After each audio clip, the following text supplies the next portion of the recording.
Amadi, 50 vjeç, pa flakët të shkrumbonin miqtë e tij në një qendër rehabilitimi nga droga në Kabul, ku ai po merrte trajtim, i pa aft t'i shpëtonte ndërsa ata bërtisnin për ndihmë pas një sulmi ajror pakistanez, duke krijuar një skenë që ai tha se i ngjante fundit të botës.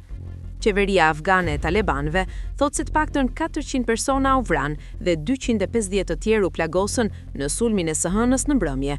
Por Islamabadi mohoi të ketë goditur ndonjë strukturë të tillë, duke thënë se kishte shënjestruar instalime ushtarake dhe infrastrukturë mbështetëse terroriste. Sulmi është më i fundit në një konflikt të ashpër mes dy vendeve që është ndezur akoma më shumë gjatë muajit të shenjtë të Ramazanit. Mëngjesin pas sulmit, muret e nëndërtesës njëkatëshe u pan të nxira ndërkohë që flakët ishin shuar.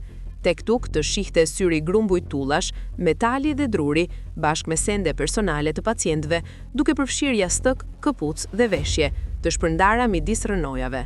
Sipas zyrtarëve, spitali mbante rreth 2000 pacient në kohën e sulmit dhe dëshmitarët flasin për të paktën 3 shpërthime. Ndërsa zjarret shpërthyen, tregojnë dëshmitarët, dëgjoheshin ngado thirrje për ndihmë.